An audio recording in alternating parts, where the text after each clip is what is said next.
Do you really need to be training to failure in order to make progress? Today, we're talking to some of the most reputable members of the bodyweight fitness community to help us answer this very important question. Someone walks up to you and says, "Hey, Hampton, should I train to failure?" What is your response? Well, I mean, it really depends on the person, the exercise he's doing, and his goals. It's hard to say. So I guess I think my first answer would be a question. Well, it depends if you want good progress or not.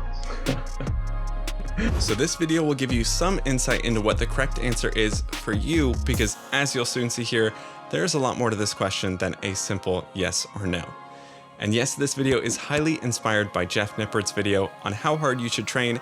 If you like this video, definitely go check out his video. First up, we have Hampton talking about why this is a useful tool, but may not necessarily need to be used all the time. My name is Hampton. My brand and channel is called hybrid.calisthenics, where we talk about fitness, calisthenics, and we also delve into happiness, health, and just overall aspects of fitness, where we try to have a good human experience here on Earth. If you want to build muscle, sometimes train to failure. I think the research and there's like even personal experience, it's kind of hard to deny that, using high resistance and training to failure can yield great gains, so to speak, when it comes to muscle building. Strength, and especially skill, a little bit more debatable, but I think for almost anything, for almost anyone on some exercise, there is benefit to sometimes training to failure. That's really where I got my base skills, was staying like 1 or 2 reps shy of failure. I pushed myself hard, but I didn't go to failure.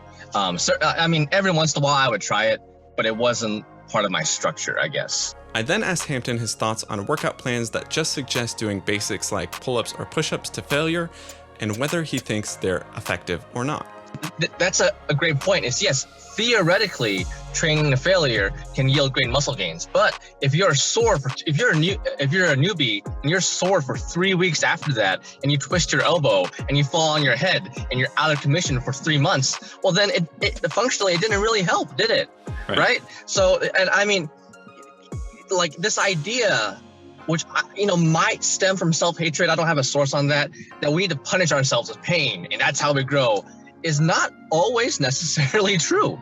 I think Hampton summarized it really well there in saying that even when things are theoretically optimal, we still need to use some thought into how we're applying it to make sure it's useful for us.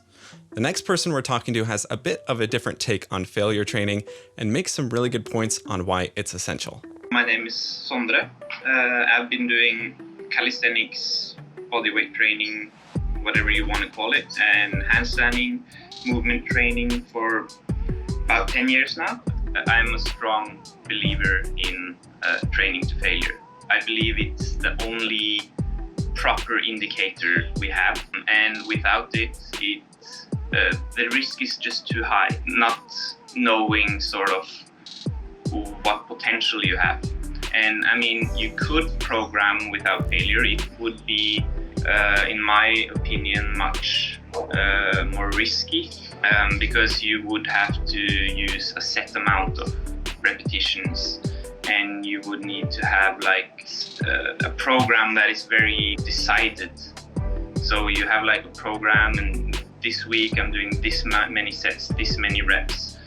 Next week I'm doing this many sets, this many reps. And in addition to being a high risk of not actually training at your potential, there's also a big risk of getting stuck, because there is no way you can guarantee that what you have planned is actually what will happen. So in Sondre's point of view, the risk of not training to failure is not knowing where your potential lies. And I think he brings up some really valid concerns and makes some great points for training to failure. And there's also another side to this though, and that is the definition of failure. It takes a lot to go to failure, and when people think they're going to failure, they might actually not go all the way to failure. And just the ability of training to failure is something that takes time to be able to do. Now, the question of what is training to failure is a whole nother can of worms in itself that could easily double the length of this video, but learning what your body can do, how hard you can push it, and what it feels like to actually go all out is a skill in and of itself, and I think that is what Sondre is trying to highlight here. Now let's hear what Tom has to say about failure training, as I think he does a great job of summarizing a lot of what we've talked about so far. Sure thing.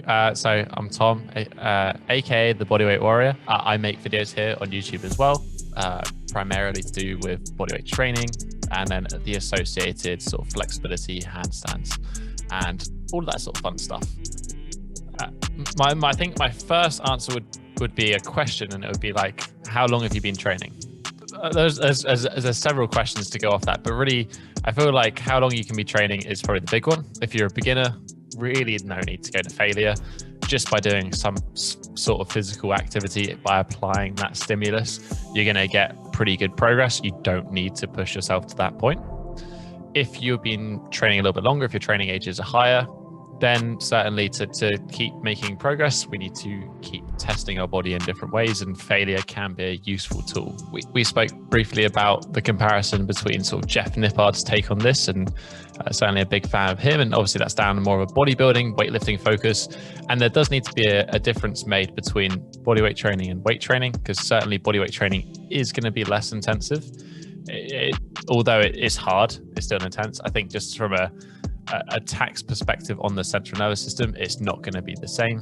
Certainly when we're training compound movements like pull-ups, handstand push-ups, push-ups, like if we push to failure, maybe we can't do a movement, but it's not quite to the same degree as like if we're going to muscular failure on an isolation exercise. It's very different.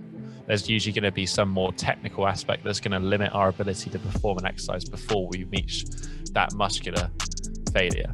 So Tom brings up a great point that training to failure in bodybuilding and powerlifting is a little bit different than calisthenics, and it's not a one-to-one comparison. There are some nuances that we need to take into account when we're taking advice from that side. I then asked Tom why it seemed that most elite athletes swear by training to failure, and if he thinks it's required to get to that level or not. Okay, so yeah, probably more so in the bodyweight space, in the bodybuilding space than the bodyweight space. You got to consider, like, are you enhanced or not? If you're enhanced, you can deal with a lot more than I think.